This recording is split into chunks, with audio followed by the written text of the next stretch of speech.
Meeting to order. Ms. Byram, I have roll call, please. Yes. Miss Anderson? Here. Miss Dawson? Here. Miss Harrington? Here. Miss Quintern? Here. Mr. Rickett? Here. Madam Chair, the clerk certifies the presence of a quorum. We stand for the Pledge of Allegiance. I pledge allegiance to the flag of the United States of America and to the republic for which it stands, one nation, under God, indivisible, with liberty and justice for all.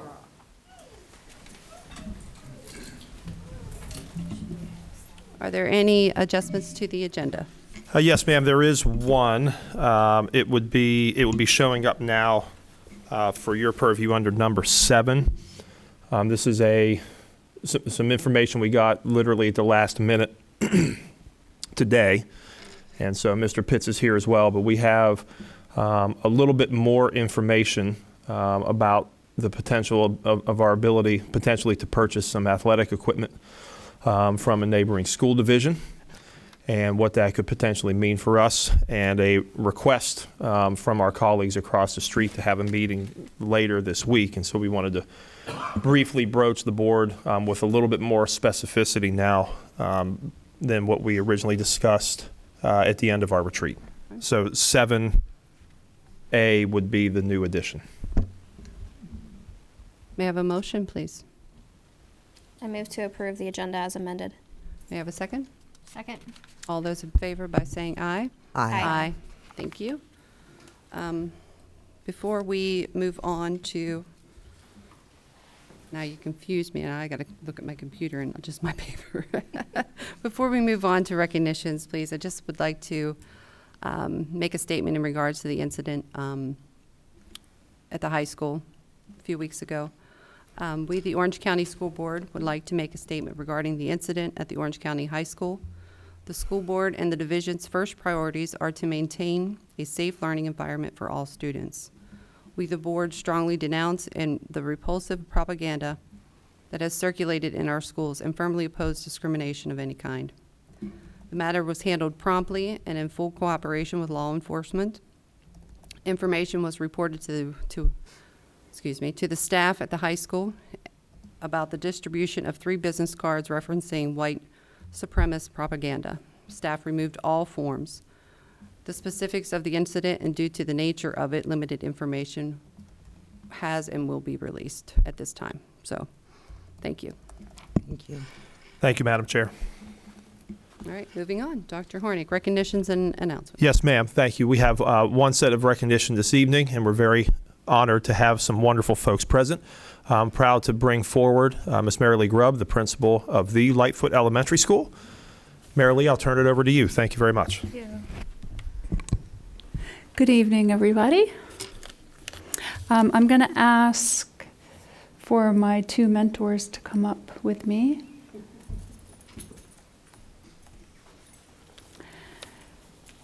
So this year at Lightfoot, I hired 4 classroom teachers. We have Miss Stephanie Casasanta, Dustin Douay, and then unfortunately, last minute, I do have 2 other staff members that could not be here, but Rachel Fick and Alexandria Williams, I still want to go ahead and recognize. So together, they embrace Stronger Together and Proud to be OC, as well as embracing the school mission and vision at Lightfoot. Collectively, they've embraced implementing the new CKLA program and learning new reading SOLs, learning math workshop and learning new math SOLs, enhancing their instructional practices from our data meetings and professional learning that reflect best practices and instructional pedagogy in accordance with our Orange County Public Schools strategic plan, planning with their team and leads, and writing thorough, detailed lesson plans targeting the areas we need improvement in. And they know I like thorough, detailed lesson plans because it makes our instruction solid. And on that note, they have embraced the high expectations from my leadership, not just buying in or compliance, but commitment. So I do have Miss Congdon, Miss Candace Congdon, one of our reading specialists and literacy lead, and Miss Wayne, our math lead, as they have partnered as mentors and buddies with our new classroom teachers. So first, I would like to recognize Miss Costasanta. And to just quickly to begin with, I just have a couple more things to say is, well, both Ms. Costasanta and Mr. Douay do have perfect attendance this year so far. And that's, especially right now when there's, a lot of people out for different reasons, very important. But Ms. Costasanta also for collaborating with our special education teacher and team and doing an outstanding with that. But I'm going to have, first we're going to have Ms. Congdon has a few things to say too.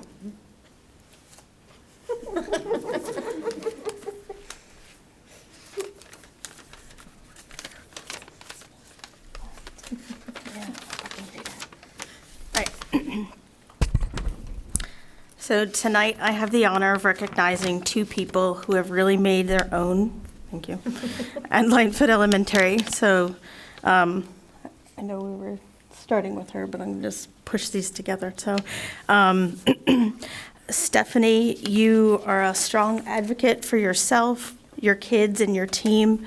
You're always looking for ways to make situations better or run more smoothly, and always keep one step ahead of the game, which I admire. You're honest with what you don't know and are not afraid to ask for help because you strive to provide all students to be successful learners both in and outside of the school. Dustin, on the very first day that I met you, you expressed how you always wanted to become a teacher. You walked into that role as a fourth grade teacher with us at Lightfoot as though you had been doing it all along. You were and continue to be eager to learn new material, even when it's all thrown at you at once and can be overwhelming. You ask questions, even if they may seem silly, all to better your craft and, more importantly, provide your students with the best education. From the moment that you stepped in the classroom, you've quickly fostered great relationships with your students, which also became evident as you started to help with reading tutoring.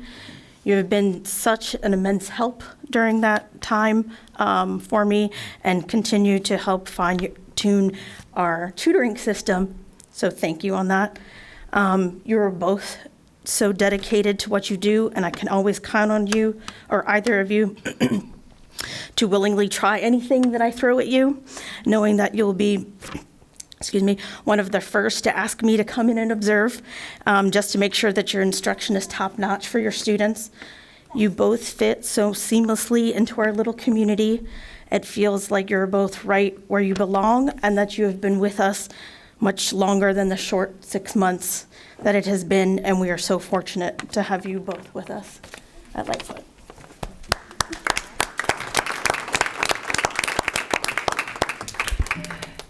And I'm hoping that the other teachers are on the live feed, so we would like to, if that's okay, to go ahead and say a few things about them too. And we have Miss Wayne, their mentor.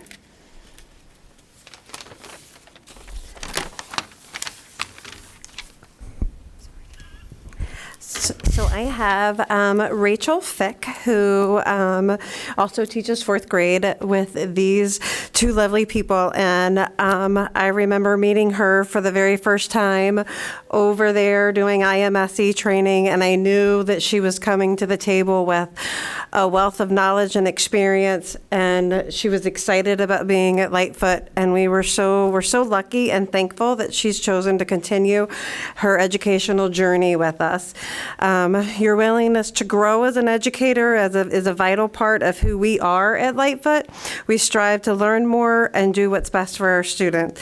And I thank her for being a part of that community, and I look forward to growing with her more as an educator. Miss Williams, Alexandra, I'm honored to be honoring her tonight. It's like during our planning sessions last year when she was long-term subbing for fourth grade, I knew that she would be a perfect fit for Lightfoot. She has a drive that she wants to see all of her students succeed. She makes it a personal mission to reach each student, not only academically, but personally by building those important relationships. So I thank her for keeping with our vision that these are our kids. We say this constantly every meeting we have, that it's not just my class, it's all of our kids, working at Lightfoot and helping them be successful. And I thank her for being a part of our community and look forward to growing with her as an educator too. I have to piggyback. Mr. Dewey helps with me with math tutoring, and I am incredibly in debt to him because we have 40 kids coming tomorrow morning for math tutoring. So he's running around giving stickers for every Zernit. So thank you. That is awesome, Ms. Wayne.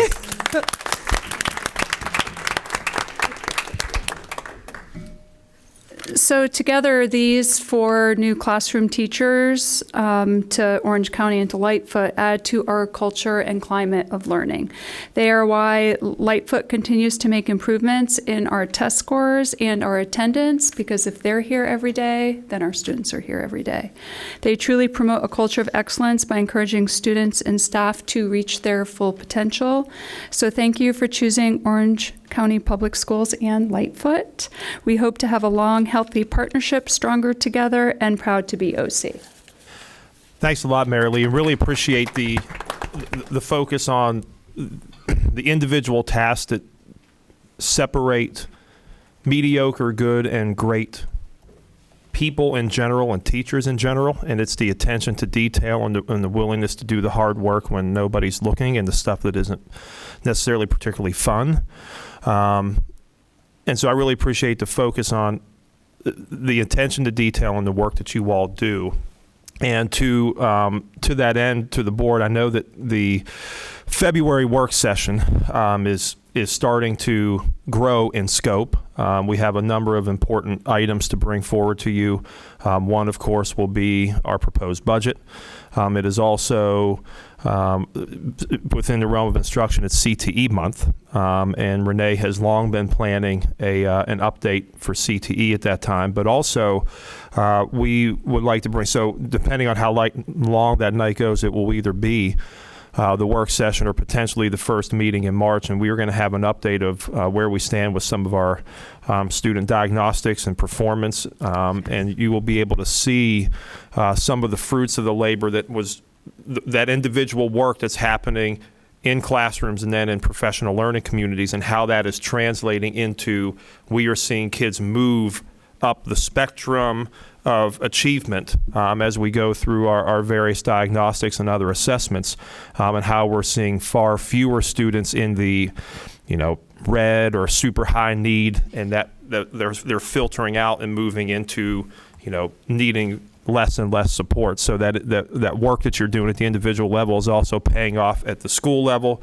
as well as a division level. So we will look forward to bringing that information to you, which is an outcome of the work that all 5 of you all discussed here this evening. So appreciate the focus on what's really important, and we look forward to bringing some data forward that supports exactly what you all are seeing anecdotally as well as in numerical performance in the classroom. So thank you. Guys, join us over here.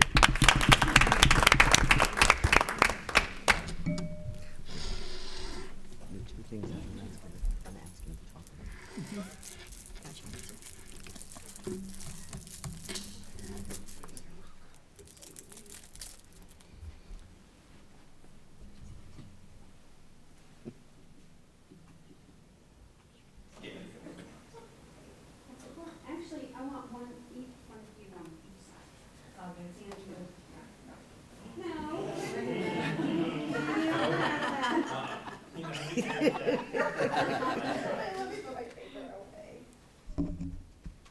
gonna post that picture. Go. All right, 1, 2, 3. Thank you. Thank you, guys. Thank you all. Good to see you.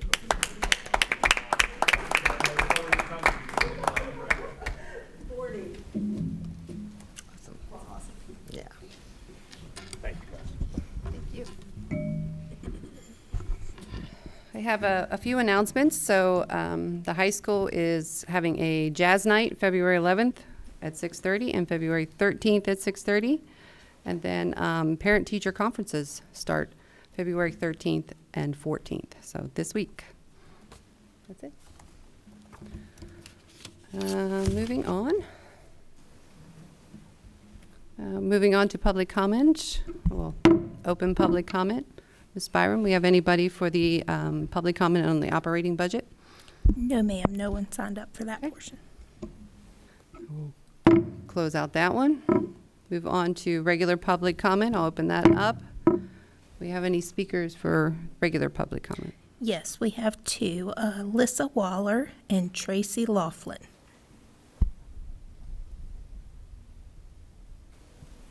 It looks like Miss Waller's not here, so Miss Laughlin. Thank you for this opportunity to share a few observations from last week's school board meeting. I was encouraged and want to commend the superintendent and the team for their budget priority of paying Orange County teachers competitive salaries under the theme, taking care of the teachers who take care of our kids. Otherwise, as a board member pointed out, we are just paying to train new teachers for other districts and doing the teachers who stay in our community a grave disservice. Most importantly, the research is really clear on the harmful effects of constant turnover and a revolving door of inexperienced teachers on students and school communities. These are the kinds of concerns that should be priorities for this body. Instead, the rest of last week's meeting appeared in large part to be a waste of time and goodwill. Much of it focused on wordsmithing policy that I understood to be already written to comply with existing state law. It appeared the only real purpose of most of the changes was to solidify the power of school board members to promote a political agenda at the expense of our teachers and students. Changes to policy that already complies with existing state law can make the district vulnerable to legal challenges.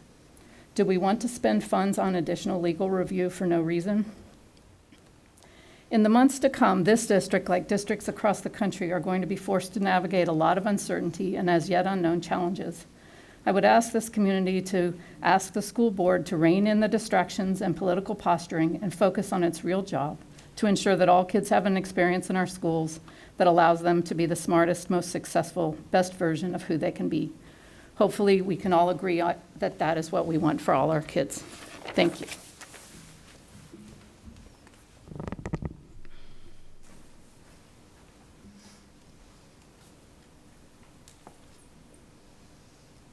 Ms. Byram, do we have any other speakers? No, ma'am. All right. I will close out public comment. Moving on to consent agenda. Approval of minutes, financial reports, and monthly operating bills. May I have a motion, please? I would like to make a motion to approve consent agenda items, including minutes, financial reports, and monthly operating bills as presented. Second. All those in favor by saying aye? Aye. All right, moving on. Action items. Yes, ma'am. Thank you very much. This is a consideration of an out-of-state field trip that will be happening in early March. This is for our Blue Ridge Governor School students to go to the Uvar Hazy Center and the Capitol Building.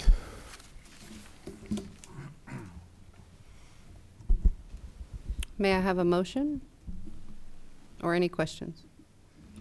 I move to approve this out-of-state field trip request as presented. Do I have a second? Second. Before we vote, may I just ask a question, please? Sure. Dr. Hornick, I'm just wondering why this is on an action for February 24th. Wouldn't this normally be presented tonight?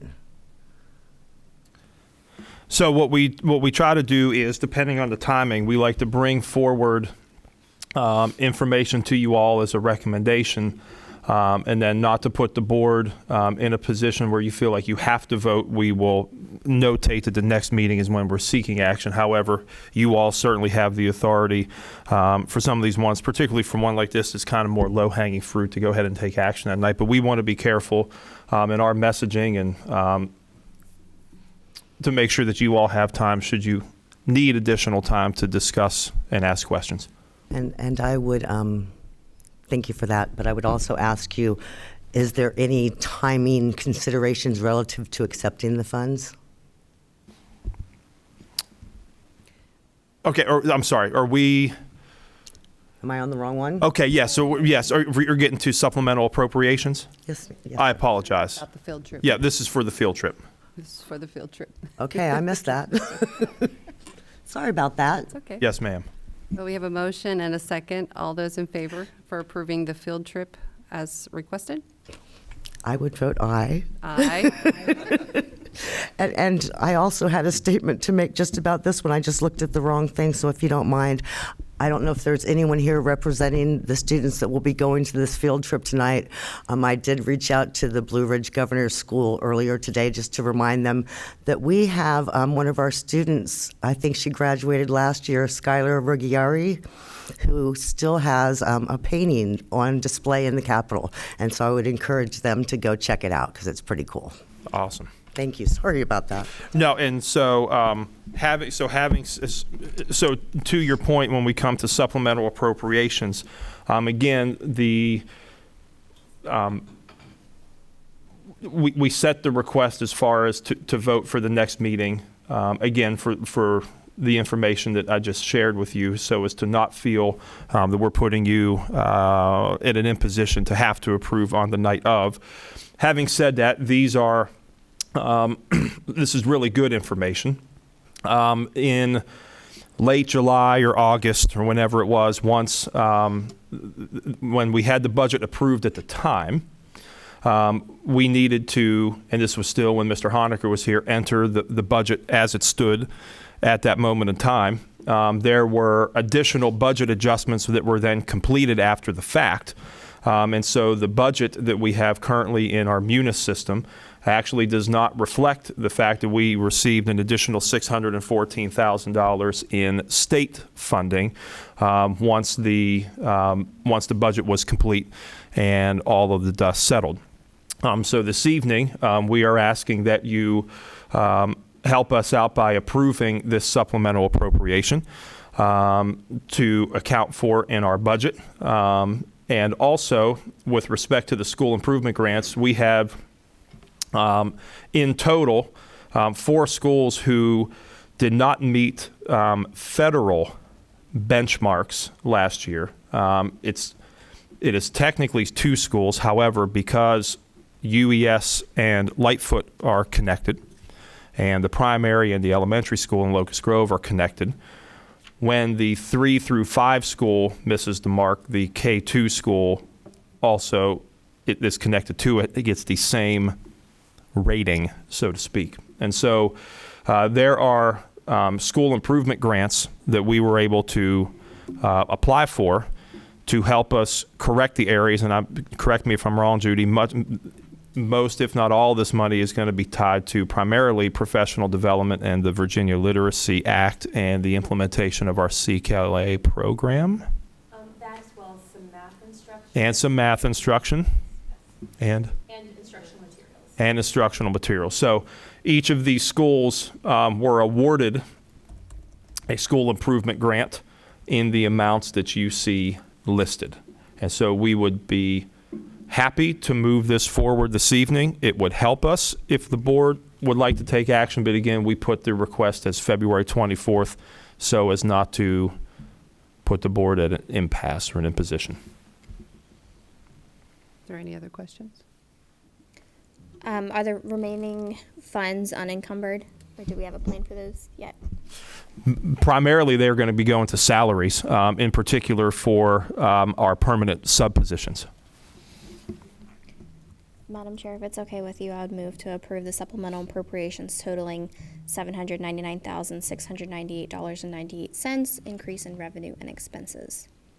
May I have a second? I would second that. All those in favor by saying aye? Aye. All opposed? Moving on. Thank you. Very much appreciated. Thank you very much. And then the new one this evening, this will be brief. Back on December the 13th, at our retreat, I had informed the board that we were pursuing an opportunity and had been offered an opportunity to purchase some, I don't know if equipment is necessarily the right word for it.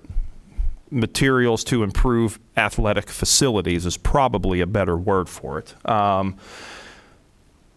currently, Loudoun County is rebuilding Parkview High School. And the plot of land for the new facility is on their current athletic facilities. And so those are being dismantled, and they will break ground on that spot to rebuild the high school and then put back the facilities on the current high school site once that building is demoed and torn down.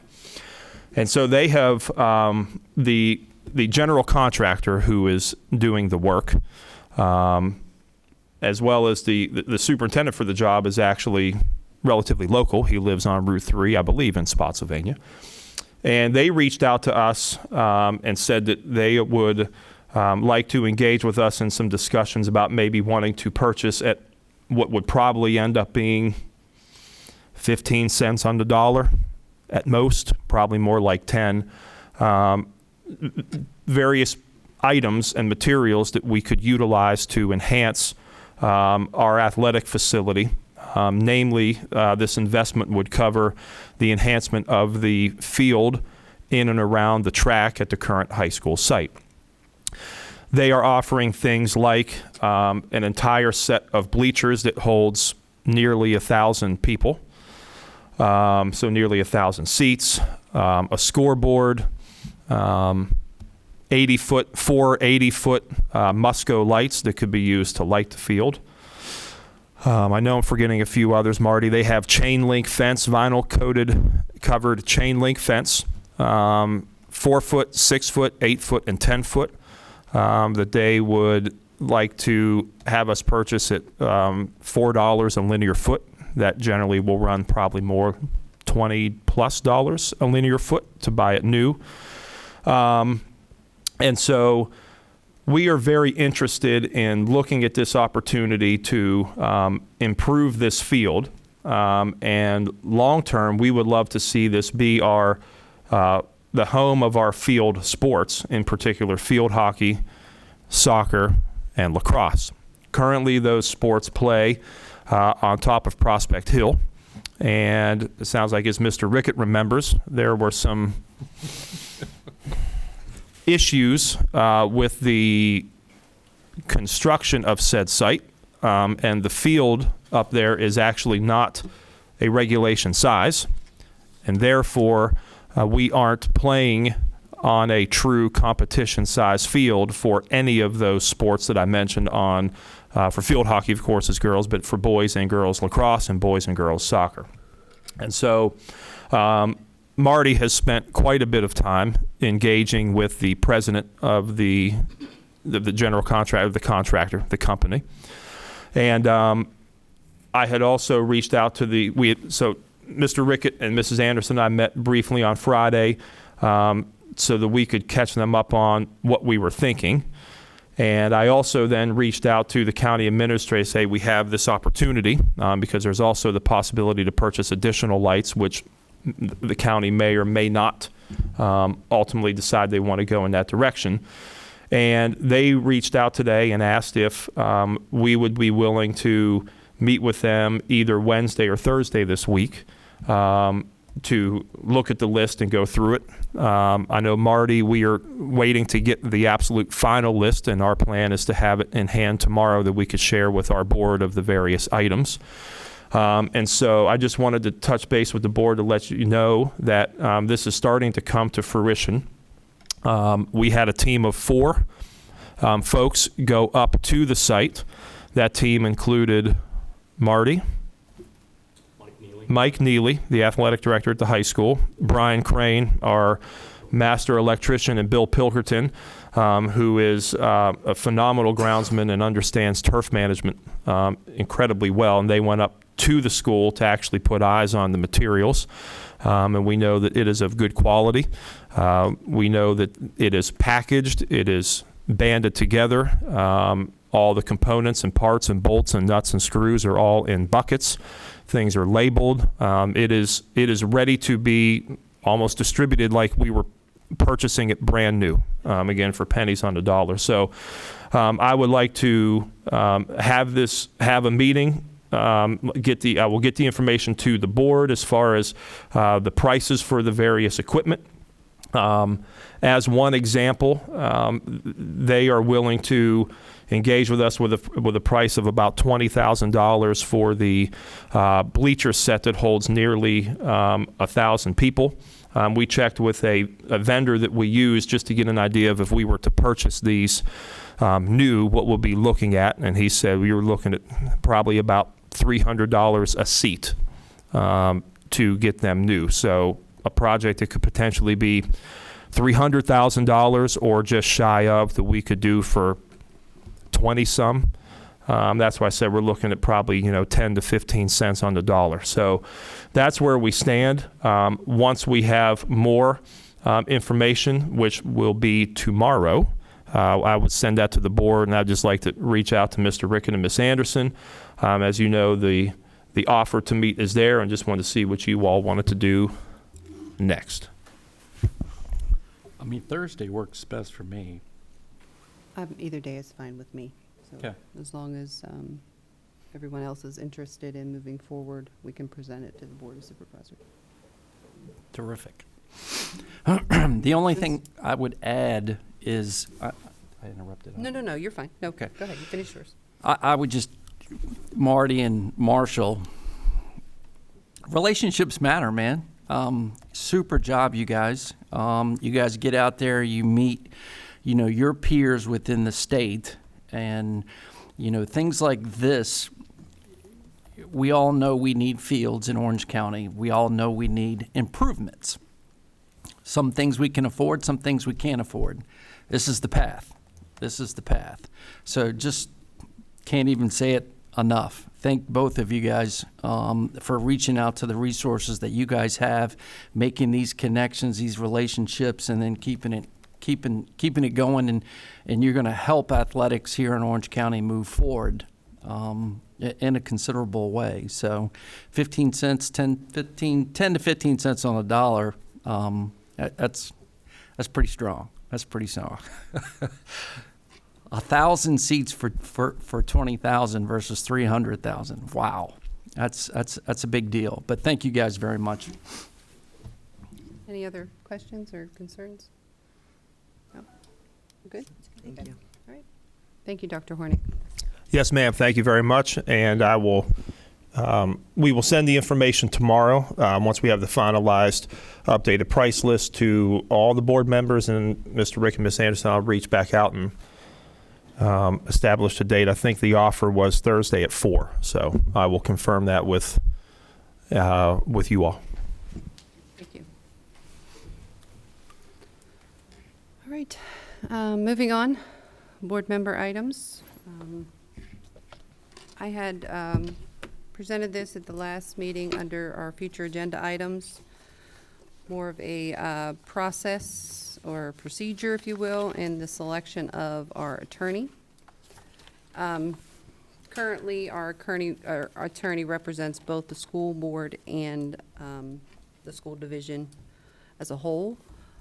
My suggestion would be to designate one specifically for the school board and then one for the division itself. My procedures,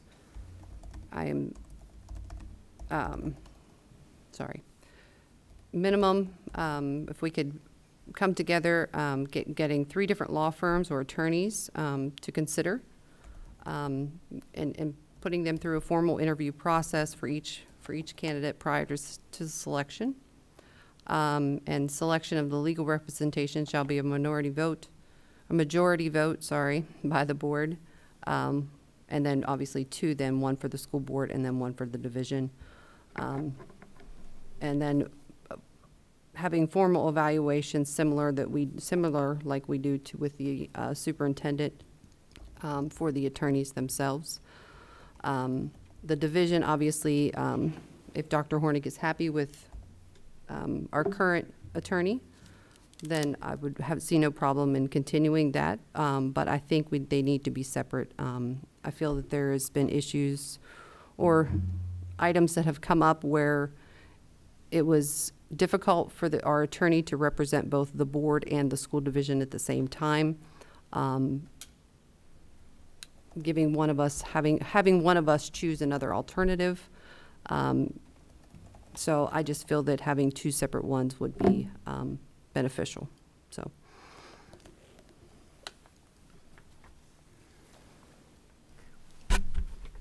This is a discussion, right? Yes, this is just a discussion. Thank you. May I? Yes, ma'am.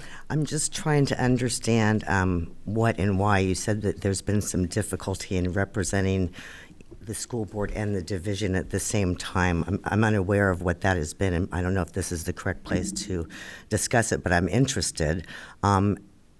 And I guess what and why are my concerns. I thought that we had legal counsel that was providing us good information, but I'm not 100% assured of that fact, and I think we're going to have further discussions later this evening in closed session. But I'm just, if you could give me further clarification, and or if you know of other school divisions, what their configuration is. So my reasoning for this is not because our current attorney is doing a bad job or any issues with him currently. I just feel that having someone that represents the board exclusively versus the division and the board as one. As far as items that have happened, there have been, it was prior to this board coming in, so it was in a previous board where there was an issue, so. Okay. Is this a discussion? It's a discussion, yes. Okay. Sorry. I just wanted to clarify. So Micah is not, and Dr. Hornick, correct me if I'm wrong, Micah's not on a retainer. Like he doesn't work, like you use him when you use him, and go ahead. Okay, so with respect to our level of engagement, it is not an exclusive relationship, so to speak. So, for instance, if we are currently the RFP for CT is being vetted and reviewed by legal counsel. It is a procurement attorney and specialist within Williams Mullen, but it's not Micah individually.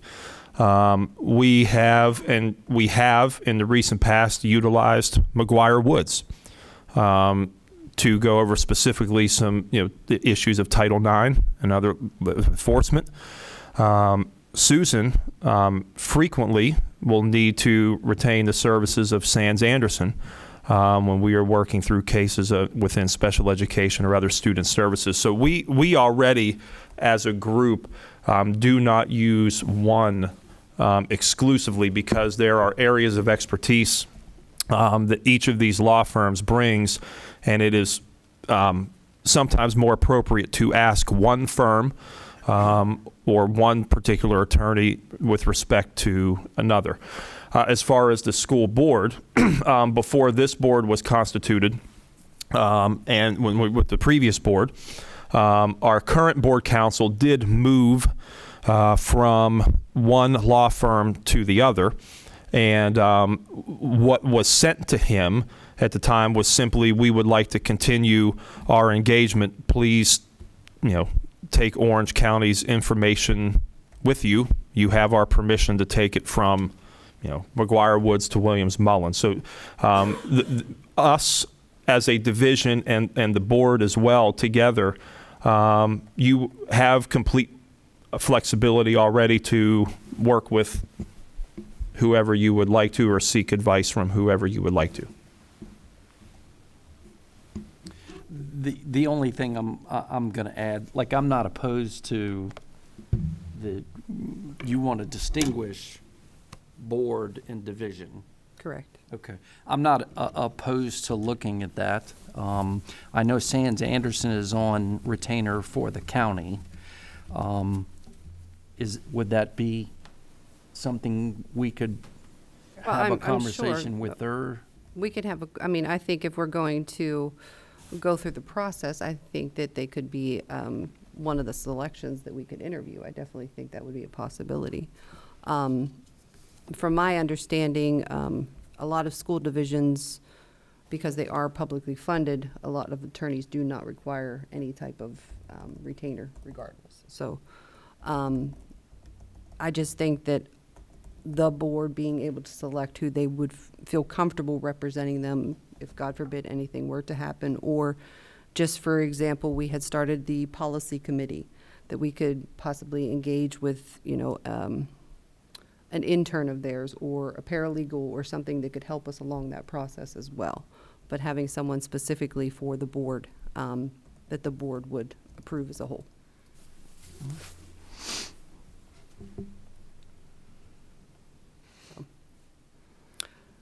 So if I'm not saying we're moving forward, but if we could get some ideas on some attorneys, and then maybe we can bring this back at our next regular session and have public comment on it and see what the community feels is necessary. I definitely would like to do additional research on what's going on at different school divisions, and I'm not sure if the superintendent has any clarification or may have any idea relative to that, if there are different size school divisions and how they may configure their legal counsel. I would like to at least look at some comparatives. I don't have anything specifically Okay. negative at this point, so Okay. We can do that. All right, thank you. moving on. It's okay with everybody else? Yeah, thank you. Ms. Dawson. All right, I sent to all of you the update about our insurance through VACOR. This process goes back to probably June, actually, when some information was incorrectly shared that because we are no longer affiliated with VSBA, that meant we had no insurance as a board, which is not true. And so it sent me down the rabbit hole of investigating what our VACOR looks like. And I'm not, insurance is not my wheelhouse at all. And so I enlisted the help of an insurance professional who was willing to do it for free for the school division and really did a deep dive into our policy. And it turns out we have a great policy. VACOR is a wonderful insurer, and they have great people who are very responsive. But we looked at, you know, the auto, the buildings, the the liability, the workman's comp. Mrs. Y. Dawson, you got big props for all of your workman's comp expertise. So you go, girl. But the one thing that was recommended was, obviously we meet the statutory requirements, but the one thing that was recommended was that we might want to think about increasing our underinsured or uninsured coverage for motorists up to $1 million, which would increase our annual premium by about probably the recent number is 4,608, and they would prorate it if we decided to start it right now to like 2,000. I don't, the figures on what I sent to you somewhere, 2,304. It's probably a little less than that now because that was January 1st. So just for our consideration, you know, we don't have to do anything. We're already covered at the state statutory limits, but if we would choose to increase it,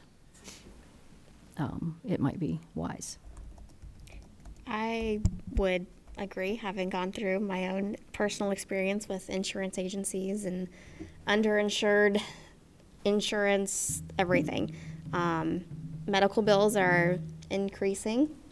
And with the cargo that we transport, nothing is more precious. And so I think ensuring we have the ability to cover every individual that we transport, whether or not the other party is able to, I think is important.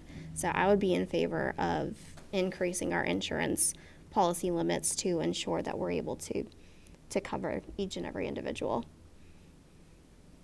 Not saying that we couldn't now, but depending on the nature of the accident or whatever, I would feel comfortable increasing those. What do you thinking? As Ms. Quintern said, it seems like in the climate and circumstances that we're in, it might be wisdom. And it's not a significant increase. I mean, 5,000 annually Right. wouldn't Dr. Hornick, break the bank, I don't think. thoughts? It really doesn't, either way. May I ask I mean, so we will be in the next, I would suspect, few weeks, we will be seeing our VACOR friends come to meet with us to talk about next year's policy. So really what we have to decide is, are we going to make a change currently, and are we going to continue that then into next year as the new policy is constituted? I mean, the way it was described, Ms. Dawson and I were both on the phone, is certainly we can do it. It's essentially described as, you know, the cherry on top. We have this little bit additional, and Ms. Dawson did a great job explaining. Do keep in mind that this would be just a decision we're making to go above what we are legally required to carry, which is what we do have. So it, honestly, it doesn't bother me either way. I don't have a recommendation. I think at this point in the year, it makes the most sense to just do it when we renew, rather than starting the prorate, with the 2 or 3 Well, and the other weeks. thing we can do is we, Conversation. Go into That- the if- conversation. If we all agree, I think that would be Yeah. the Yeah, way to I- approach it. then what we could do is we could break it down and get it both ways Right. and see what it would be for, the upcoming fiscal year. Right. So, Yeah, let's do that. Good Okay. idea. Good idea. okay. All right. So we have some information coming in from them. Okay. I did have a question, just for clarification. This is uninsured, that's correct, that we're looking at the uninsured portion of our current motorist The liability? discussion was, for what we're looking at currently, was germane to increasing the uninsured motorist coverage. Yes, ma'am. And so that would be to cover someone who their liability is We are in some they type hit of us or we hit them. right. We are in some type of an incident where the other party is at fault, and they either don't have or don't have enough insurance. Okay. To I just co- wanted to cover clarify. the I thought situation. that's Correct, how it Justin? works, yeah. Thank you. Justin's like an insurance expert. Thank you, Justin. Thank you, Dr. Hornick. Yes, ma'am. Thank you, Darlene. I appreciate this conversation. And personally, I think that we should maximize our protection, especially for the minimal cost that this is going to go forward. I would prefer to just go ahead and do it now and/or give direction to have it done. But I think Ms. Quintern, especially I after would tonight, like- yeah, I'll send a head on tonight. yeah. We I were- absolutely would want to do it now. If we're considering it, I think it's important that we go ahead and pull the trigger on this. If it's important enough to do it later, it's important for us to do it now. Okay, so we will reach out to VACOR tomorrow, ask that change be put into effect. We can let you know, and then we will just plan to carry that forward into the upcoming renewal. And is that okay with? Would you like a motion on this? Do we need a motion? I don't think we need a motion. We can just direct the superintendent. That's sufficient? I think we're all in favor. I'm fine with it. Yep, we'll take care of it, and I will just email you all when Thank you very much. it's confirmed. Sounds good. Thank you. So we'll work on that tomorrow, Lisa. Okay. Thank you. Good catch. Ms. Dawson. Me again. See. Well, this afternoon, I had the pleasure of going to Charlottesville for a prep meeting, and am happy to report that we have now signed a lease for a new facility, since we are losing the Ivy Creek School we currently have in Albemarle County. So the building, if you're familiar with, it's called, it just left my mind, ANU. ANU, American Yes. National University, yes. which The- shut down during COVID and has been sitting empty On since 29. then. That will be the new Ivy Creek, and we will be able to take. The lease was agreed to today, and it will become available for moving in and moving out of the other one starting May 1st of this year. And it's a 2-year lease agreement. So we're happy about that. And now we can breathe a big sigh of relief and press on. Congratulations. Moving on to student representative reports, having a student present to the board things that are going on in the schools. Obviously, since last time we had discussed this, the young gentleman that we were anticipating doing the reports has graduated, and now we have to have a new representative. Yes, so I had a follow-up discussion with Mr. Price just this afternoon, and our goal is to have a student representative here at each of the remaining work sessions, and then try to make that a standing agenda item. But he already has some information and some thoughts set for the February work session as well as the March work session, and I believe his plan in February is to bring in our SCA president, and then one of the tops here, maybe one of the leaders inside of our newly established leadership class would be coming in March. So we are moving forward with those. So do you think it would be alternating? It wouldn't be a specific student every time? It would be Correct. I think it's going to be, at least for the first two, it's going to be two different students, yes, to try to get different perspective. And so we plan to have that first one on the 24th.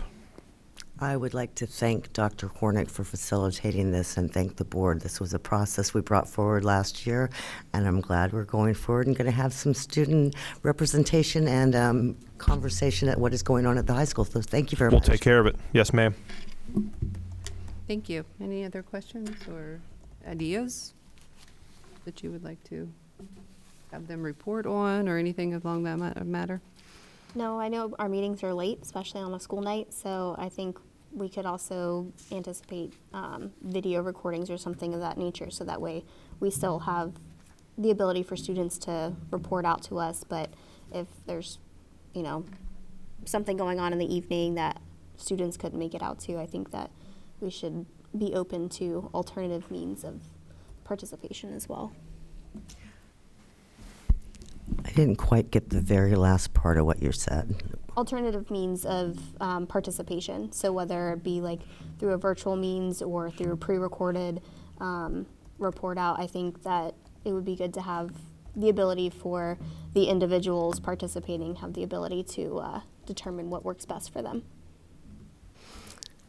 Okay, thank you. I appreciate that.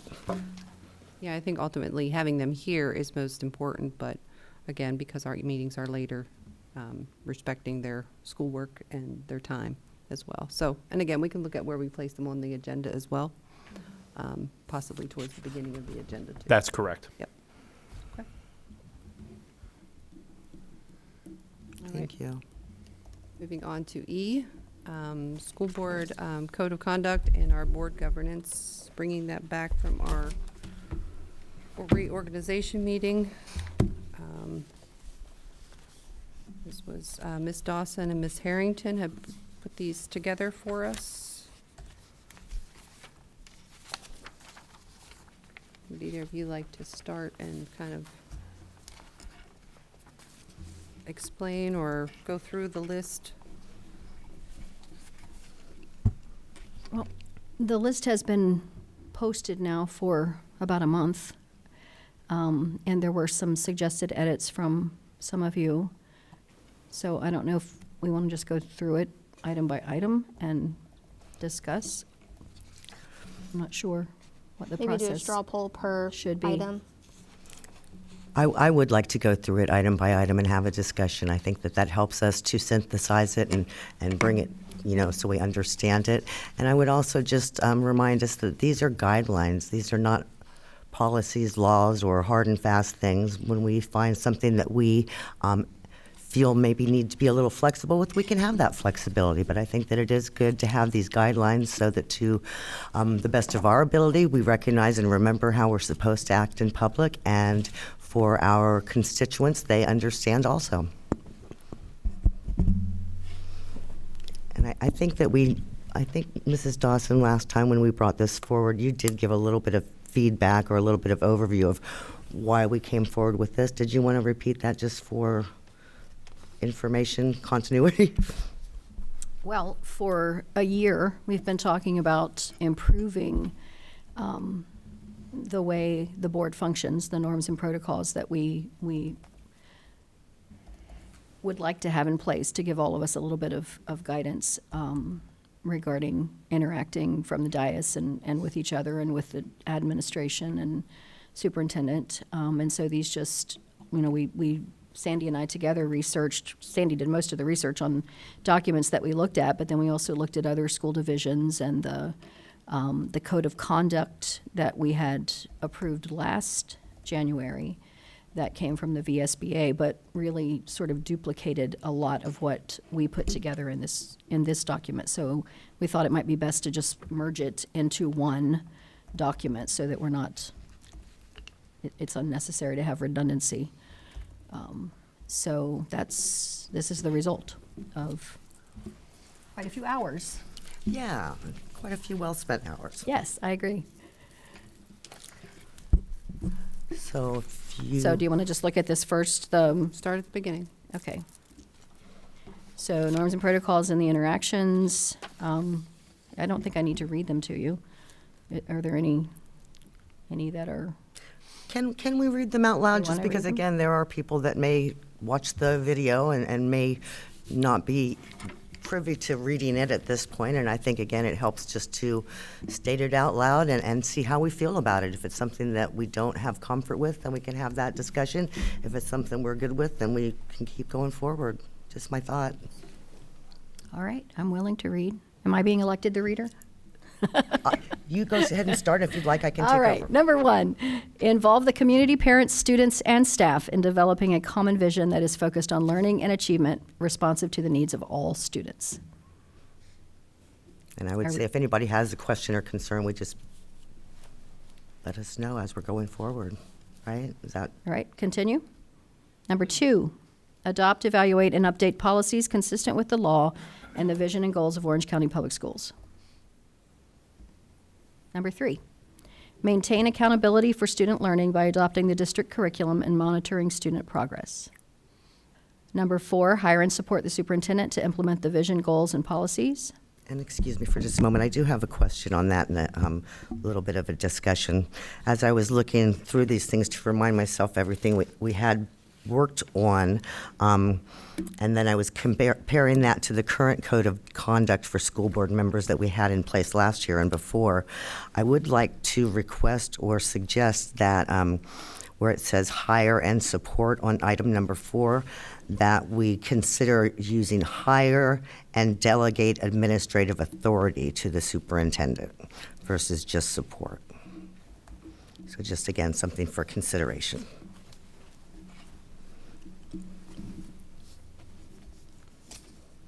Any concerns? Would that be acceptable, or does that seem? Where on the code of conduct? Number 4 on the number 5. I will delegate authority for the administration of the schools to the superintendent and establish a process for accountability of administrators. Yeah, they are similar but slightly different. Yeah, we have something that references accountability of administrators in a different place with the superintendent. And we also have something later that talks about the 2 separate and distinct roles of the board and the superintendent. Correct.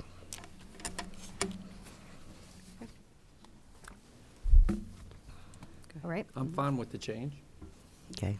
could you say that one more time? Fine with the change. Not that. That was the change. Thank you, Mr. Rickett. Hire and delegate administrative authority, hire, delegate administrative authority, and support the superintendent to implement the vision, goals, and policies. Thank you. All right, number 5, evaluate the superintendent annually and ensure that he or she holds district personnel accountable. Number 6, adopt a fiscally responsible budget and regularly monitor the fiscal health of the school division. Number 7, ensure that a safe and appropriate educational environment is provided to all students. And number 8, provide community leadership on educational issues. Madam Chair and Darlene, can we go back to number 5 for just a moment? The superintendent had his mouth full. And I wanted to ask him a question. Sorry. Just wondering, district personnel accountable, this seems kind of the way it's stated, a little punitive to me. I have some concerns, and I want to make sure that I believe that that's probably part of our contract with the superintendent, and if you could maybe give us an overview of how holding district personnel accountable, what that means and how that occurs. Well, I think language is really important.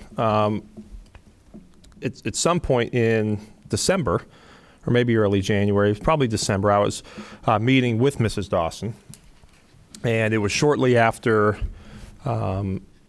this document had come out, and I told her I just thought that language was, I think the language we used was a little wonky. Certainly that is an incredibly important part of what I do.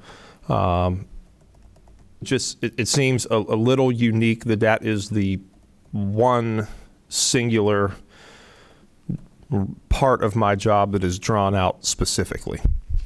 And so I don't know what, again, language matters, and I don't know what teacher at Lightfoot would feel about that. The job is just a little bit, it's more than just quote unquote holding people accountable. So it's difficult because it is massively important.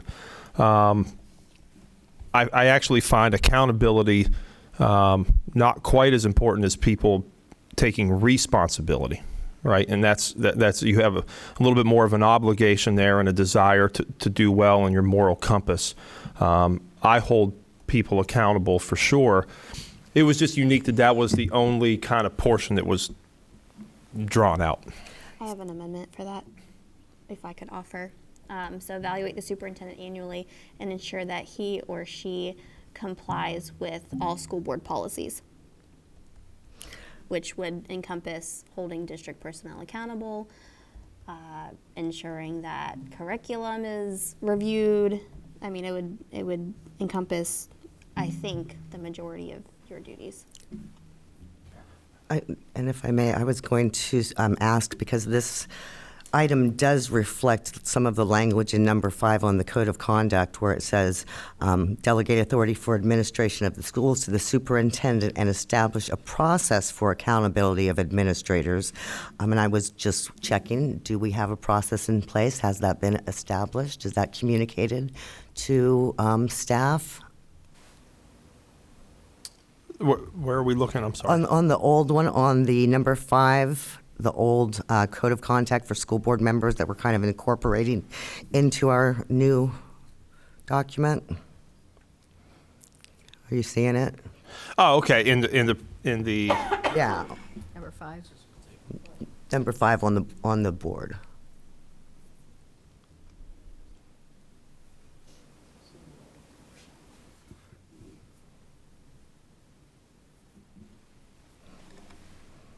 Okay, yeah, I see what you're saying.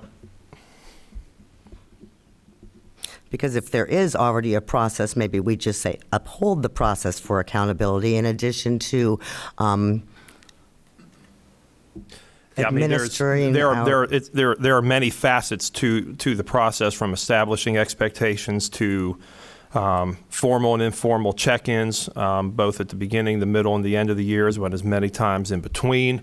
Reviewing data. I don't know. I see what you're saying, Ms. Harrington. I don't know that it's necessarily the board itself that is establishing the process. I mean, that's pretty much what you delegate to me to do. Well, I think that in my mind, that's what we're saying, is that we're delegating that process to you, and that we delegated maybe it should be to establish a process or something. Yeah, I see what you're saying. Right, okay.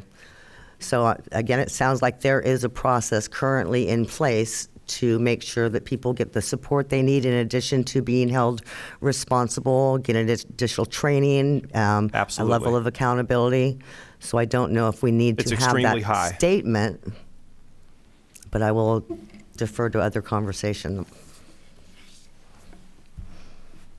Darlene, did you have any thoughts? Or we could just strike the last half of that sentence. We just evaluate the superintendent annually. We have the criteria. And part of that evaluation is Some of those those things. Yeah. Yeah. So that's probably the best suggestion. Sounds Just put a good. period after annually. Thank you.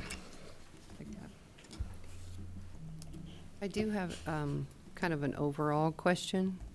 So just comparing the two, I know that we've tried to incorporate the previous code of conduct and the current norms and protocols under the same. The one thing that the code of conduct we did do was that it was something that we would sign off on, and it was basically, I will. So it was the board member stating that I will achieve all these things or help with all these things or whatever. So is the new, if we do not approve the code of conduct, are we then going to do this first section of the norms and protocols in that manner and then have all of our signatures at the bottom of it? That's up to us. Why do you need my signature? I'm not It's trying to be very funny. pretty. Well, thank you. You're welcome. Well, I mean, that's what the voters are for. I mean, No, I know, but this is. I don't this know was that the I've ever signed these norms and yeah, protocols in my prior constituents are years. going to look at me and say, hey, you did a good job. I agree. I'm Or just they're saying, go- I was just asking because Or it trust was me- or very trust me, I specific. think that we it- all know when we don't do a good job, we will hear about it. Okay. I don't think that there's anything incorrect by having us sign it, but I think our signature is really us approving this on an annual just the basis motion and then and- reviewing it at our retreat Okay. possibly, yeah. That's perfectly fine with me. Okay. Number 8, provide community leadership on educational issues. I don't really, what does that mean? The way that I see that is that we are often included on information that comes from the state level. For example, I just did some deep diving into the framework of accountability and the bills that are currently in the Senate and the House to delay implementation of that.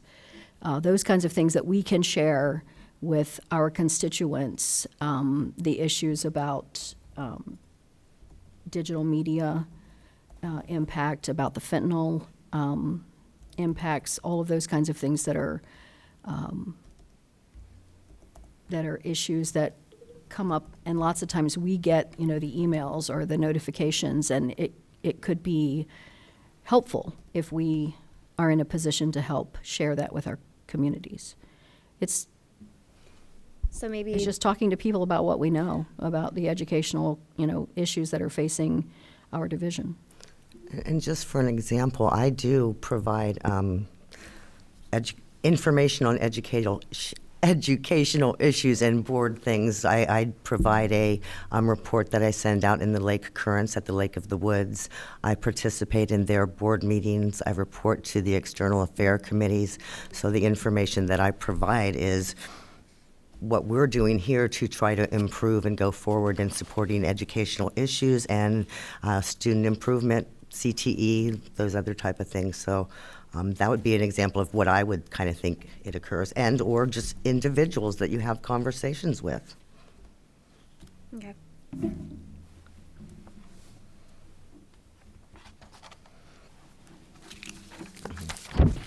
Keep going. Okay.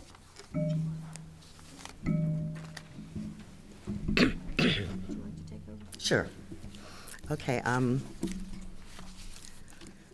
So under page 2, which is just norms, in all of our boards and in all of our board duties and interactions, we will prioritize our primary objective, student achievement.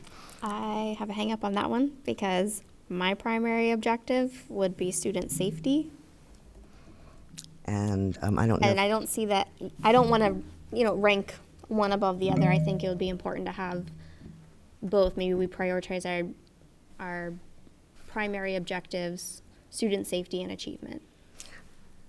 And Chair Member Anderson has provided some things, and I think that was mine mirrors as well. mirrors something you were interested in also. So I would absolutely be agreeable to that amendment if everybody is. To student achievement and Primary safety. objectives, student safety and achievement. Is that all good? Everybody, Jack, good with you? Thumbs up? As long as achievement's in there, I mean, we're here, we're the school board, so we're here for educational purposes. Again, I don't disagree that safety is a priority. I don't. I kind of take it as, I just don't want it to be misconstrued, someone looking at this document and off the cuff. Oh, well. don't have a problem adding it. I don't have a problem with adding it either. However, we don't build schools for the purpose of safety. We build schools for the purpose of educating young people. And so that, in my view, is our primary objective. And at the same time, of course, we're going to work on whatever we need to do to keep students safe while we achieve that primary objective. But I won't disagree with adding it. Yeah, That's how I I mean, feel about it. I think, from the way I read it, when you specify duties and interactions, we want to make sure that our interactions with our community, that we're letting them know that we are providing a safe environment as well. So if you look at them if you separate duties and interactions, I think having both of those listed would be important. How about student achievement in a safe environment? Safe educational environment, something to that effect. I'd be fine with that. I just don't want to leave out that part. I think they go hand in hand. I think the simpler we keep it, the better. Okay. So, want to restate what you would like? Just so we make sure we've got it. Did you make the changes? And just include and student safety?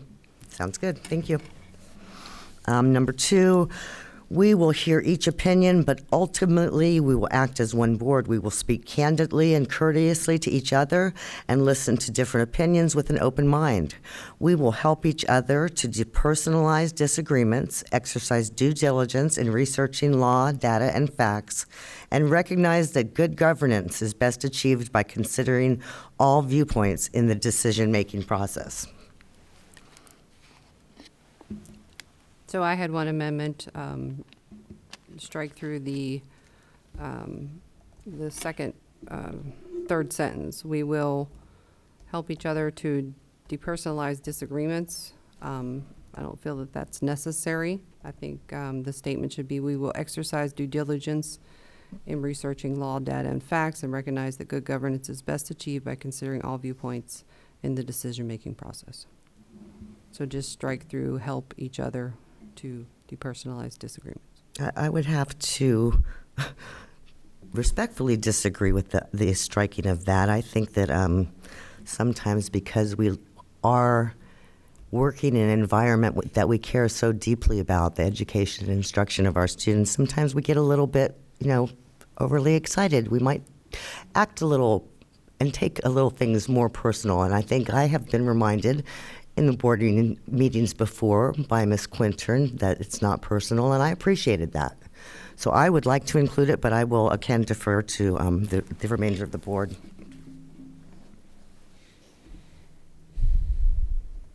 Maybe strike out help each other, and we just agree to depersonalize disagreements.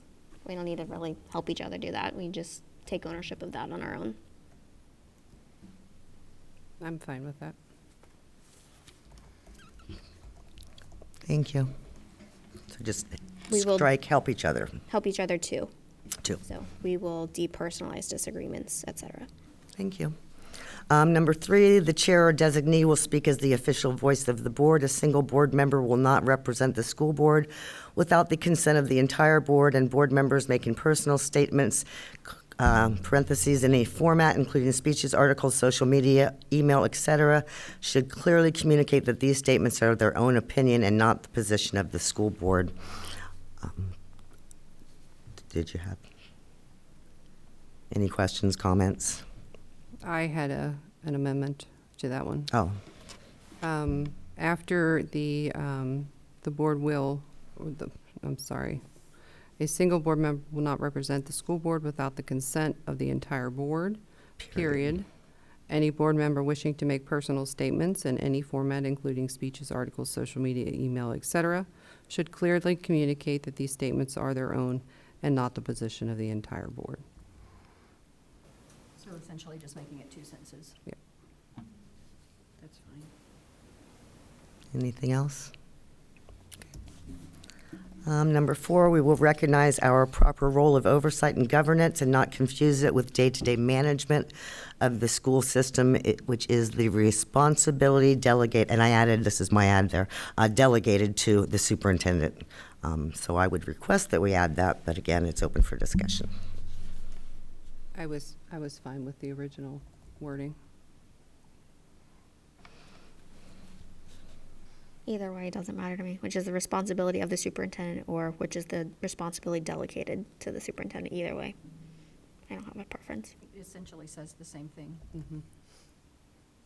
Then can we, keep the delegate, then we will just be consistent with that word throughout the document. So you want to add, which is the responsibility delegated to. Yes.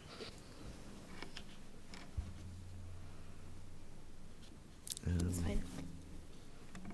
We will, number 5, we will remain aware of the different roles that we play as individuals, board member, citizen, parent. And I just wanted to share a little bit of the conversation I think that Ms. Dawson and I had, because we all have our own beliefs. We all have our own things that we have grown up understanding and supporting. We have implicit and explicit biases. So I just think we need to, again, that guideline, remember, sometimes me, react in a manner that maybe not necessarily my full board hat. So I need to always step back and make sure that that's the hat my final decision is based on. And that was just conversation, or some of the type of conversation we had. I have no issue with that one. Number 6.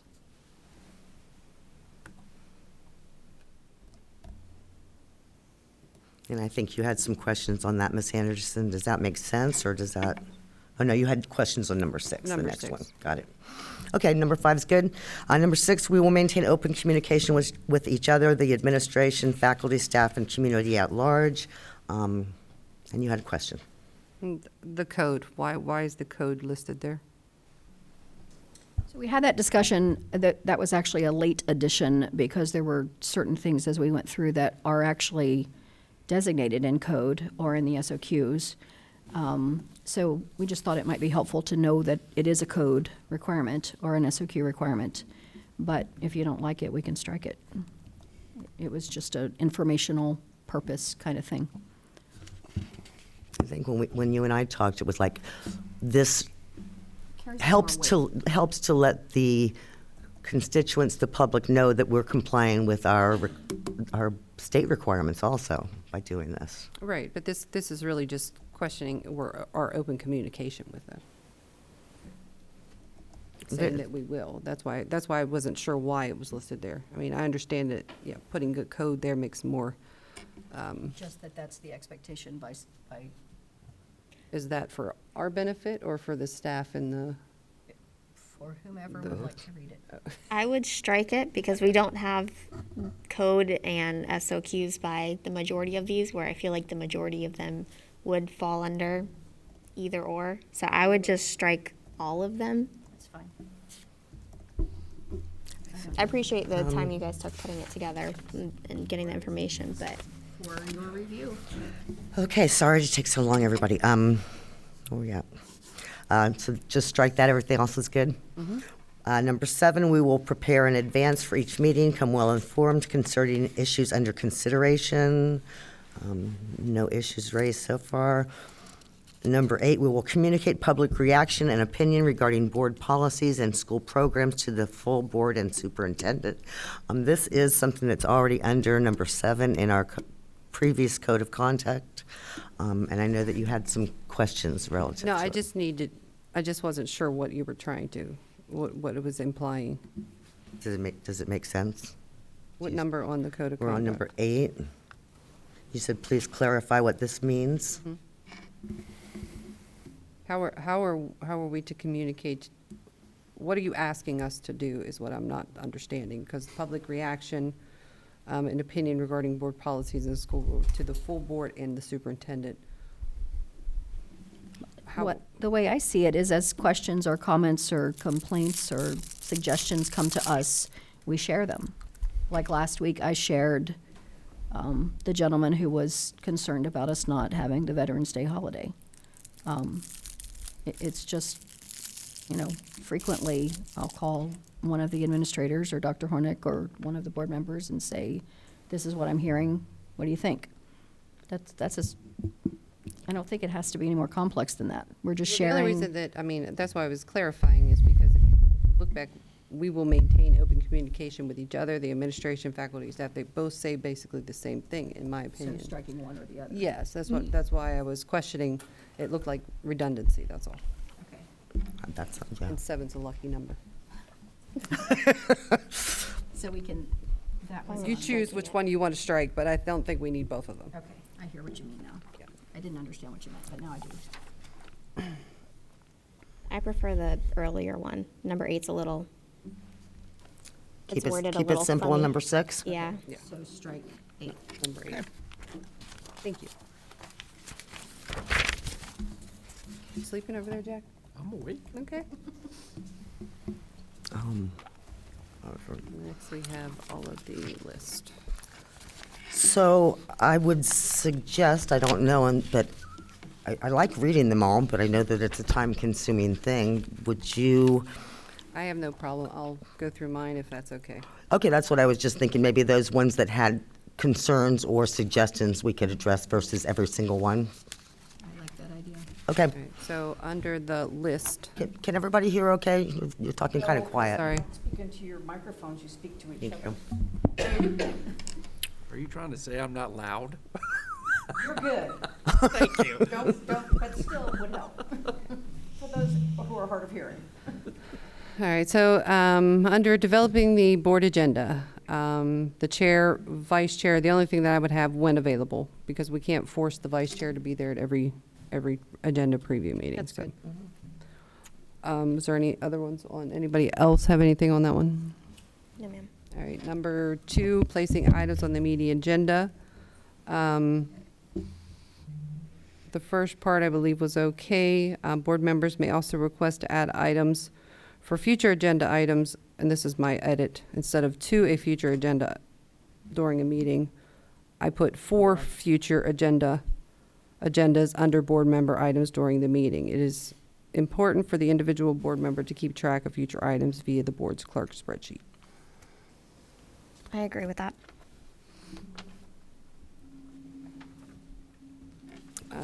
We didn't know about the spreadsheet when we wrote this, so that's a good addition. I figured as much, so that. I like it, though. Yeah, so, and then obtaining information about agenda items before the meeting.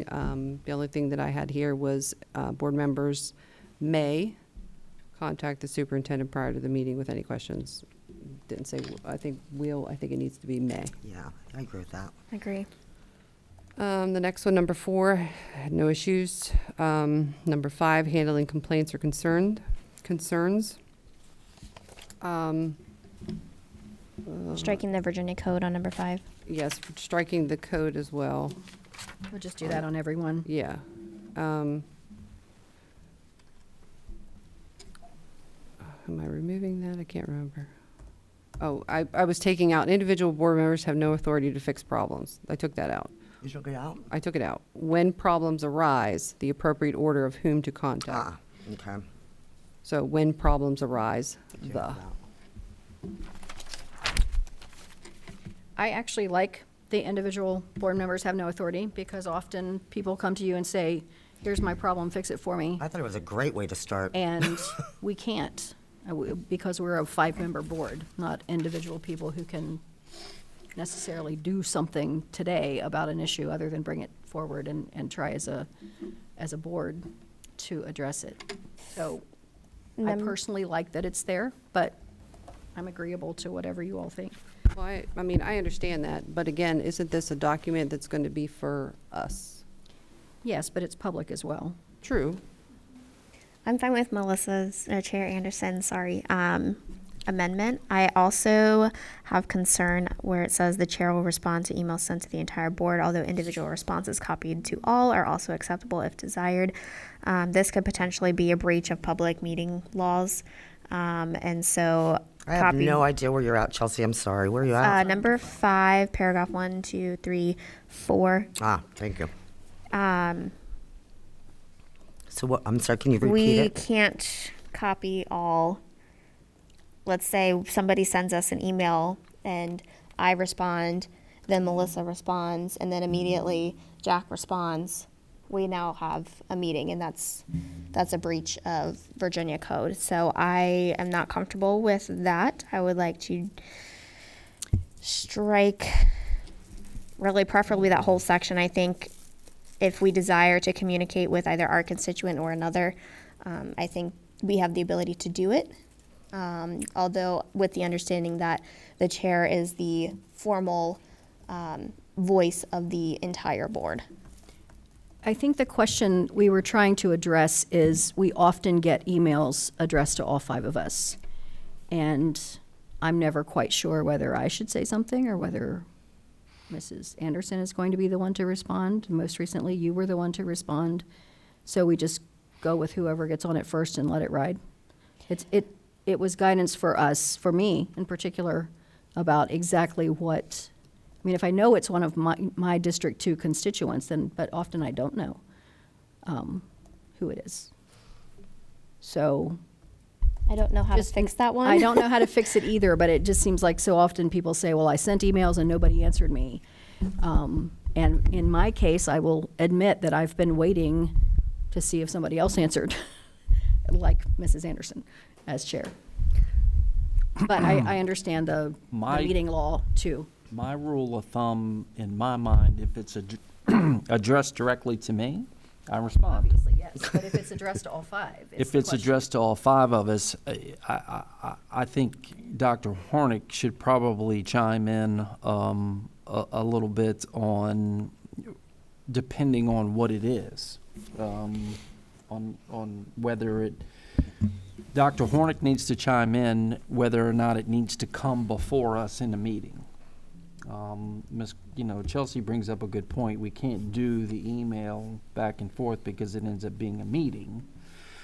So, there are some things that need to be addressed and can be addressed in email, and there's some things that just need to come here, like on a night like tonight. But, my rule of thumb is if it's addressed to me, I respond. If it's not, then. And I agree. If it's an individual issue. But I think for me, it would be helpful if there were a designated responder. And the most likely person to do that would be the chair. Not to lay more on you, but Then you could say. Are we also putting in a motion to give the chair a raise? Because that could be. Well, that was going to be my kind of a statement, if you will. If an email comes through and it comes through at a certain time during the day, I understand we all have jobs and we are busy. And if something is not responded, then sometimes it gets escalated to the next step if someone doesn't respond right away. So that's my only concern, is if I'm being designated to respond and I'm not able to respond till later that evening or the following day, does that create an issue? I would like to just strike this section and then us amongst the 5 of us figure out how we're going to communicate in response to emails, at least for now, just because we've got a long document. And Let's definitely bring it back at the retreat to review it, because I think that's been a question we've had throughout this last year, is who should take the lead and how that works. So I agree with you. I would propose that we include and keep the initial change that Mrs. Anderson made, where it said individual board members have no authority to fix problems. Also add in the when problems arise, the appropriate order, and take that section out. I think that would be fine at this point for me. I like that first sentence. Would that be to include striking that section as well? The chair part? Yes. Yes. Okay, I'm fine with that. Board member districts. I simplified this. The board represents all 5 districts. Not sure why we needed this one. I felt we needed it because issues have come up where people have said, well, that's not even your district, so why are you here? Why are you having a meeting in District 3 when you're District 2? Because all 5 of us are part of Orange County Public School leadership. And unless we want to have raw milk in a cow field, then District 2 has no place for me to meet anybody. Yeah, I mean, I'm fine with leaving it. That's why I said I think we just need to simplify it. The board represents all 5 districts. I'm not fine with that. individuals. I kind of like the way that it is written, actually. I agree with Ms. Dawson that even though we should know that, it's good information for the public to realize, because lots of times some of initially our responses relative to what our constituents, our individual district constituents have relayed to us or communicated to us. So I know that we do have where it said earlier that we would share that information in some manner back, but again, I kind of think that this is a reminder to all of us that we are here to support all students. And we all have students in in the, like the high Every school. school, All 5 yeah. districts are in the high school. All 5 districts are in the 2 middle schools. Actually, the Locust Grove primary and elementary schools, people think of it as District 4 or 5. It's actually District 2. That side of 20 is District 2, all the way down to 3. So to me, it's just a reminder that our geographic districts really don't have a whole lot to do with our actual role until it comes to election season. I'm fine with leaving it. That's fine. Moving on. Number 10. This one I had. Can we go back to number 7? Oh, I'm sorry. I don't like that one at all. I prefer things in writing personally. And so I would just like to scratch that section.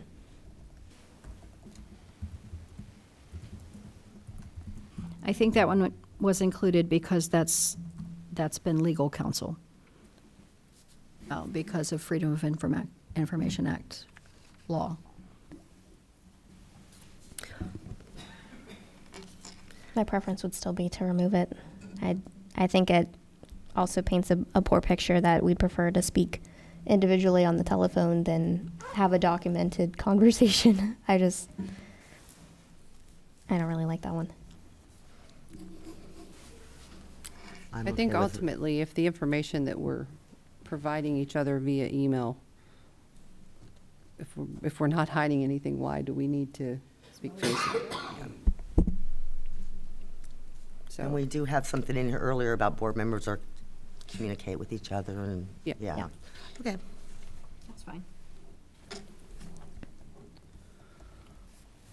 That next one. Did you have any before 10?